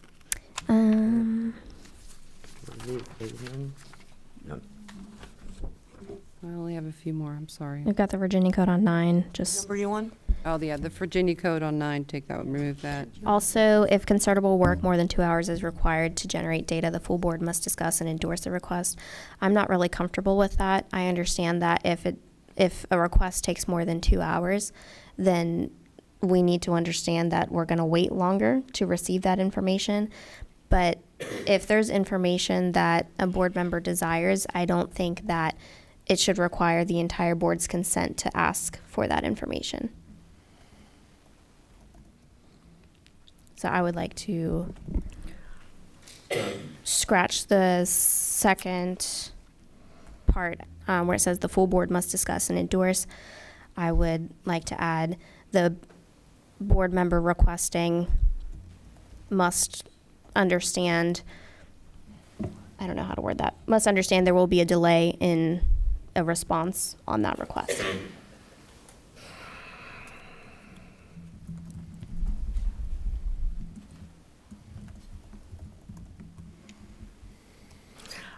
I would suggest maybe we get rid of that piece of it, but I would also suggest that the superintendent, that we would be able to ask the superintendent or ask the individual an estimated timeline so that they know we don't expect them to drop everything else if they are currently working on other priorities within the district. Would that? Yep, I think that's fair. Okay. Would that work for you, Dr. Hornick? Would that? Yes, ma'am. Thank you. Number 10. I'm not a huge fan of thumbs up or thumbs down. I think if it's something that a board member is asking for a thumbs up or thumbs down, I don't see why a motion couldn't be brought forward and we vote on it. Well, we just had an instance tonight where we did not take a vote, but we agreed that Dr. Hornick would pursue the insurance change. So that's an example that we just did. But it's also just an agreement. It's not something that's specifically for the board, though. That is something that is for the It division. says when giving direction to staff or information item but I'm open. I'm just saying, we've actually done it tonight, and in a couple of previous meetings, we've just done a quick, let's do that. I think we've done an agreement. I don't know that we've done a thumbs up or thumbs down. I have. Well, we're kind of doing it right now through going through this process, but I would shorten it. The board may indicate a consensus via a straw poll where a motion is not required, and just leave it at that. I'm fine with that. Yeah, everything doesn't need to rise to the level of an action item, so yeah. So straw poll, and then Where a motion is not required, and then just get rid of the rest of it. I mean, it's a lot of good information, but this document will get wordy very quickly. Yeah. Number 11, communication skills. This just seems like a lot of added information that we need, that we're already providing, that you want to ask us to provide again.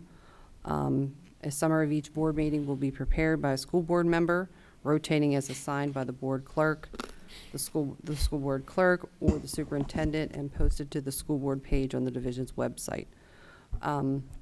All of our minutes must be approved by the board. We have to do that at the beginning, typically, of every regular session, approving those minutes. I think this is forcing Ms. Byram to, again, create another document that we have to keep an assignment going forward. no. All board members are able to post. They can post on their own or email on their own pages or from their email addresses for the specifics of the meeting. And then we had talked about last year about posting a quarterly what's going on letter to be posted on the board's webpage. I think this would give a rundown of what's happening at the board level. But again, that was something that was quarterly. It wasn't something after every meeting. Right. This came about as a thought for those people who can't get here, but they're interested in what's going on. The video is typically an hour or two long, so it takes a while to sort through what you're looking for, and the minutes don't come out for months. So, Although improving. I did talk to Mrs. Byram about this, and Dr. Hornick as well, just to get their thoughts on it. And Mrs. Byram said she already does an administrator update after each meeting, and it would be easy enough to I'm not talking about an essay. Quick bullet points, this is what we passed, this is whatever. And then post it in that section that you're talking about where they update on our board page, so that people who can't be here can at least take a quick glance if they get, if they're interested and didn't have time to come and can't wade through all of the other information, just a quick bullet point list of what we talked about. But again, I'm certainly open to not doing that at all. Could we just get the minutes posted by the following month? Yes. Or Yes, I'm working on getting them caught up. I got behind when I got inundated with all those FOIAs a couple months ago. And so I'm working on getting them caught up. We usually are only a month behind, obviously, because you only approve them at the regular meetings.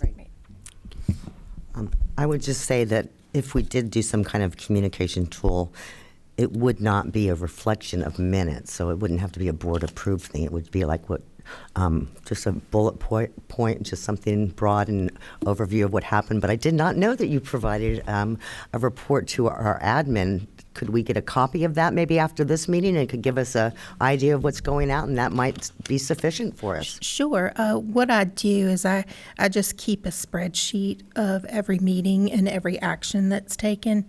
And because some administrators may not be able to attend, and then I send it out the next day so that they know, well, we took action on this, this, and this, and share that with any of your departments that need to know. So it literally is just a list of here's Bullet what point we things. Yeah. acted on.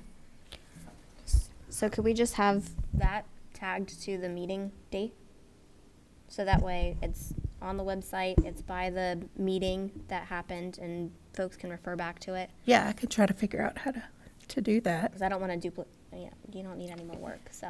Because I know that when Miss Dawson and I were talking about it, in the middle of the pictures of you guys, we had posted your letter there that one time, and that's where she and I kind of talked about if the public wanted to click on that, and then they might get like a list of these brief lists, if that's what you're thinking about. That's what I was thinking. Me too. I like that idea. I mean, it's completely up to you guys, whatever you want. I mean, So are we going to maintain this or scrap it completely and just ask for that directive? I think the overall intent is just to increase and improve communication, and especially for those that may not be able to get here, that don't want to sit. We I just would want to make sure we're responsive. I would personally strike it just because it seems like it's going to rely more on our board clerk and not necessarily our school board. That's fine.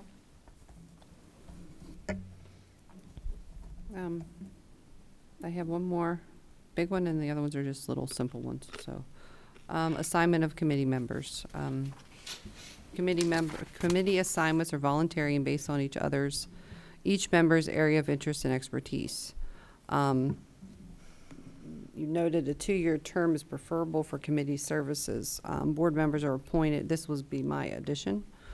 Board members are appointed by the board to each of the board committees at the reorganization meeting. Each board member can request being added to additional committees created by administration. Limit 2 board members per committee. I don't know that we need to limit this, because when you're working on, if we're working on, like, for example, I was on the character education committee.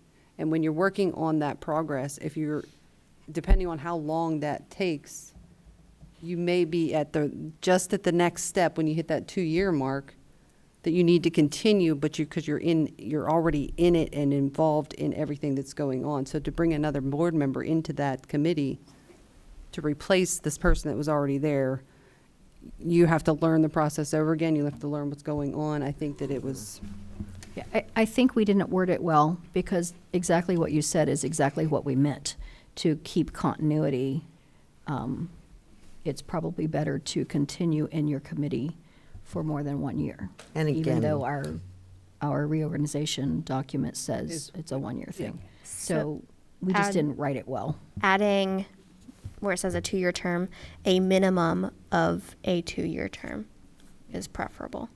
That makes more sense. And I would just again remind us that it's guidelines, and if someone is on a committee and they feel like they need to be there for a 3rd year for that continuity, we need to have the discussion and hopefully be able to support that.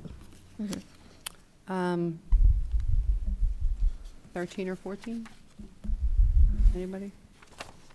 Good. 15, I had, is the use of social media. Number 3 kind of It kind of mirrors that as well. And then visiting schools, I mean, a professional courtesy school board members may inform the principal and the superintendent in advance when planning a visit to visit a school. Notification is not required, but is requested, or something along those lines. I'm fine with that. I understand that you don't believe that this is required, but I really do support this as a professional courtesy, and also to make sure that our staff does not think that we're coming in to try to catch anything being done. I know and I also know the other side, that there is concern that if they're informed in advance, things that may have been being done we wouldn't appreciate are no longer happening while we're there, but. Yeah, I mean, I think to me, it says it all as a professional courtesy, and I think every one of us would do that. I just don't think that a notification is required. Then let's leave it. If we're already doing it. Change will to May, then that does it. Okay. And then I had another wheel to May down in self-evaluation. Are we going to, is this included here, Darlene? Is that going to be included? Or just the May? I think changing it to May makes it our intent. Okay. Number I do too. 16. Yeah, that was Melissa's, so I just wanted to make sure. And then May down on 22. Yep. Instead of will. Okay. And then done. That's it. Right. Anything else?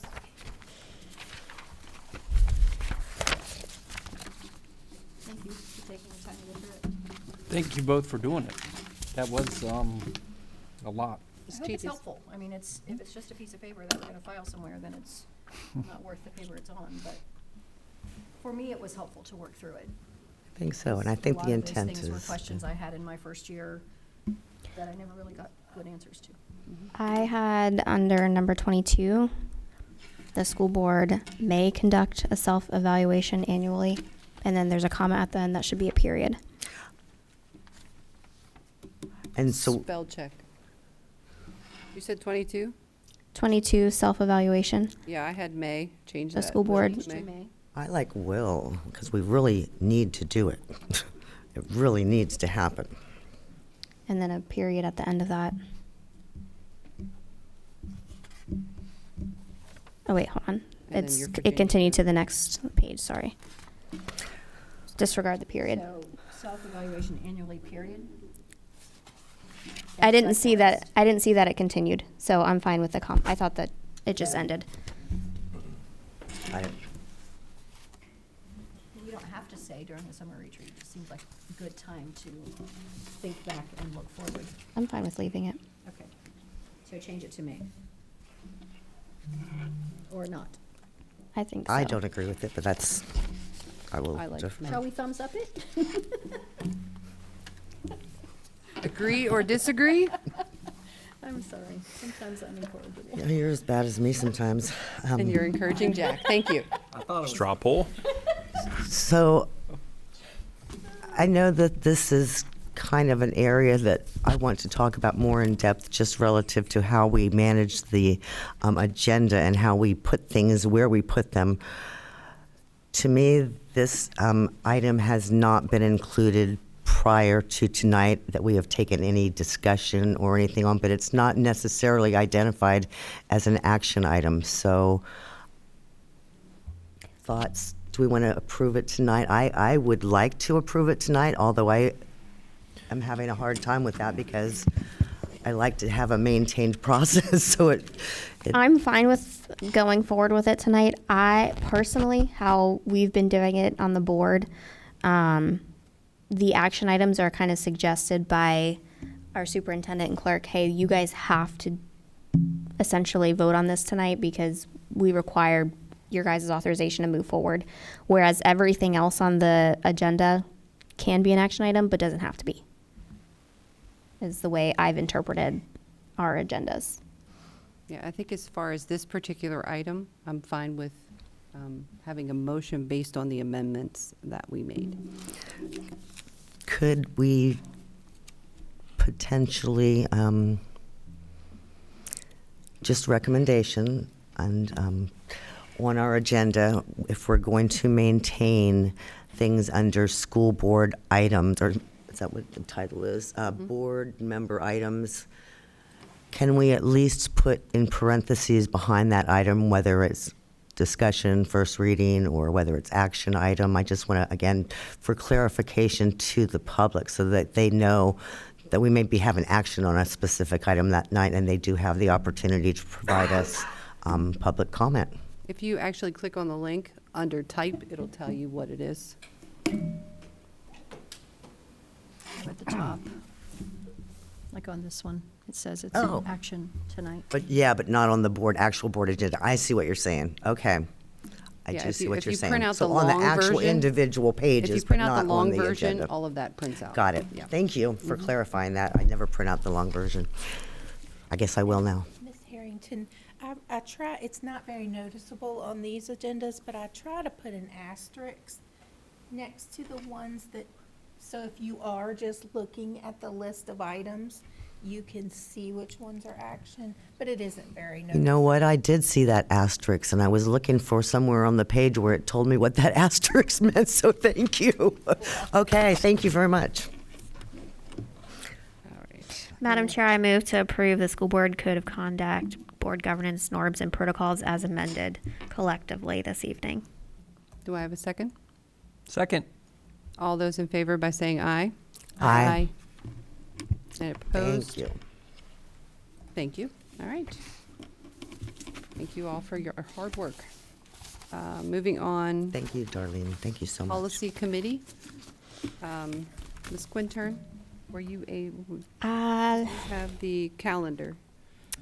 I didn't realize it wasn't attached. I sent it months ago. I would actually just recommend pulling this item so Ms. Harrington and I can discuss further. That'd be good. That's fine. That's fine. All right. We're almost done, people. So sorry. Any future agenda items?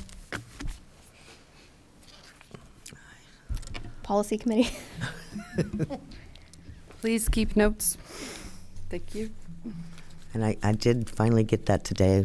I apologize if I hadn't seen it earlier, but Mrs. Anderson, Chair Anderson, sent me the form that she and Laura had prepared, so I will follow up and use that. Madam Chair, would it behoove us to just remove future agenda items off of board member comments if that's going to be the norm?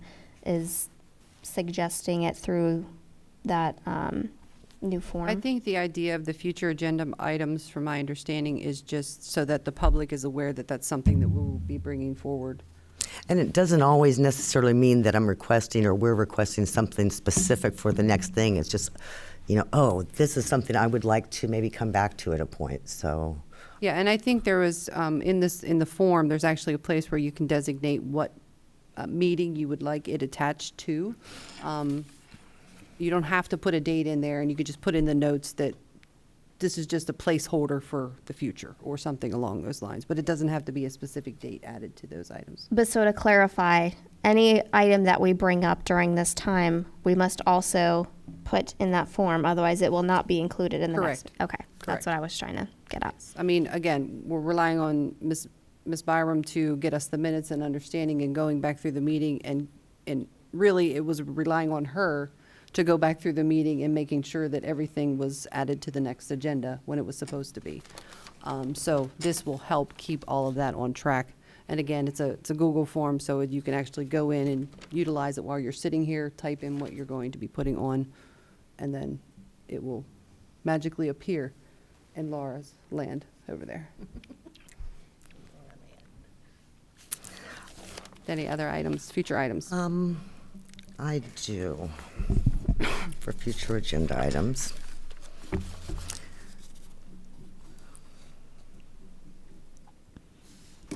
I would like to request to bring back policy JFCG at our next meeting to revise and discuss as necessary.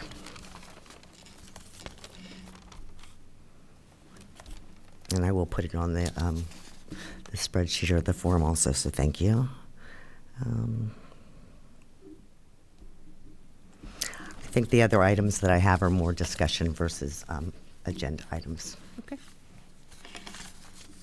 Any additional board member comments? Yes. I have my first coffee and convo set up for next Saturday morning at the Dunkin' in town from 8 to 10. Come and talk. And if any one of you would like to join me. Dunkin' Donuts? Dunkin'. That's not your district. I know. Miss Dawson. You want me to pick a cow field? Tell me which one. Which farmer has a cow field I can use? There we go. We'll do it at Y. Dawson's place. I did go forward. I tried to do like an early morning weekend, a midday during the week, a dinner. So I'm going to ask Mama's, Starbucks down at your end, east of Maui, I think, is out in Gordonsville. So Miss Byram has been helping me make a beautiful, graphic thing that will go on. But a week from Saturday. Here we go. I'm going to do it. Sounds wonderful. All right. Awesome. I have one, I don't know if you want to call it a request, but March. The first week in March, I believe, is the 6th is our first regular session.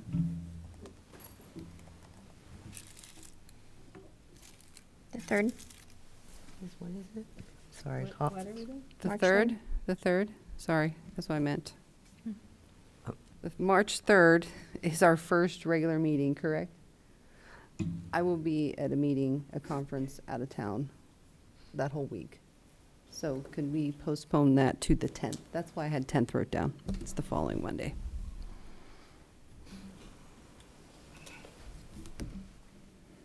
I'm fine with that.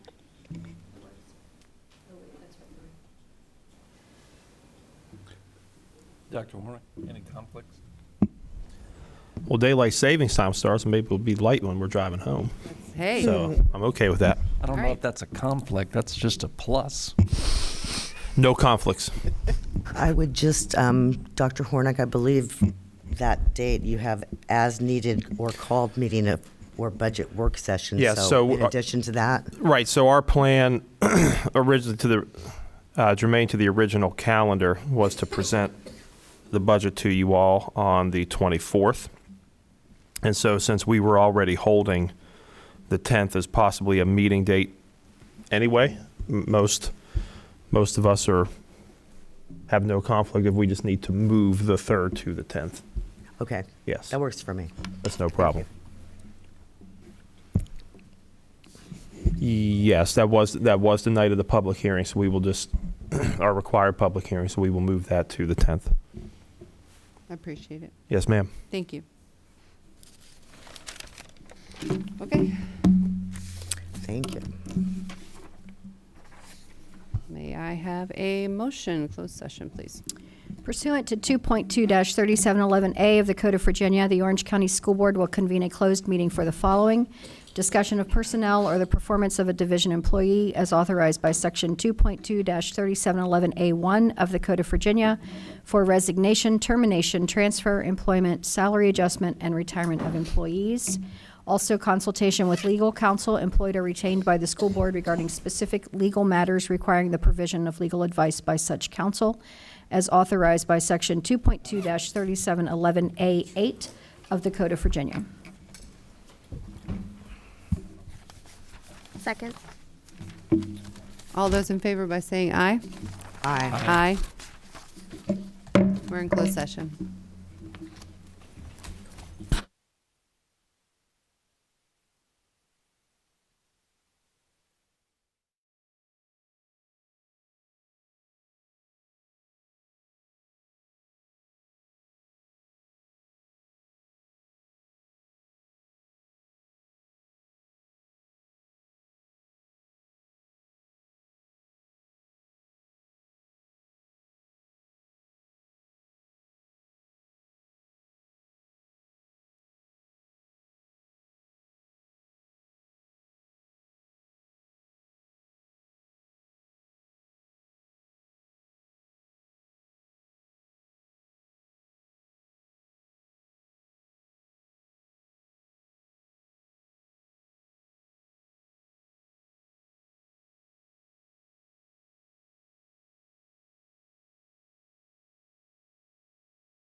on what you said earlier about Dunkin' Donuts. You were like, that's not your district. I just Chelsea said remember- that. Oh, you did? Yeah. I just picked up on that. I was like, oh, yeah, that's right.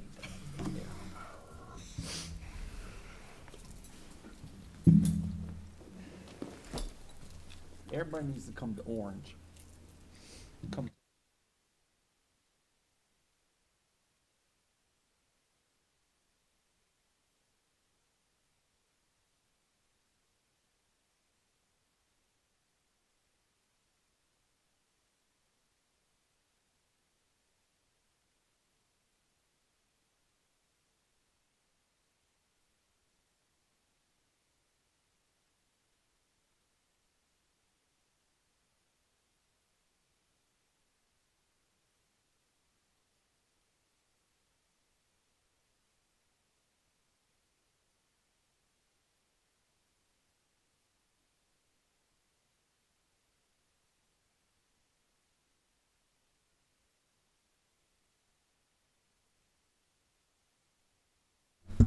Good. I call this meeting back to order. I have closed session certification, please. Whereas the Orange County School Board has convened a closed meeting on this date pursuant to an affirmative recorded vote and in accordance with the provisions of the Virginia Freedom of Information Act, and whereas 2.2-3712D of the Code of Virginia requires certification by this school board that such closed meeting was conducted in conformity with Virginia law. I'm out of breath because I was trying to run so fast. Now therefore, be it resolved that the Orange County School Board hereby certifies that to the best of each member's knowledge, 1, only public business matters lawfully exempted from open meeting requirements by Virginia law were discussed, and 2, only such public business matters as were identified in the motion by which the closed meeting was convened were heard, discussed, or considered. Ms. Byram, may I have roll call, please? Miss Anderson, Aye. Miss Dawson, Aye. Miss Harrington, Aye. Miss Quintern, Aye. Mr. Rickett. Aye. Madam Chair, the clerk certifies the vote as follows: 5 yes votes and no no votes. The resolution is approved by a 5-0 vote. Thank you, ma'am. Deposition of personnel actions, Dr. Hornick. Yes, ma'am. Please recommend approval of personnel actions as presented in closed session. May I have a motion? Move to approve the personnel agenda to include resignation, employment, salary adjustment and transfer, and coaching appointment. Second. All those in favor by saying aye? Aye. Aye. Any opposed? All right, if there's nothing else, we're adjourned. Thank you.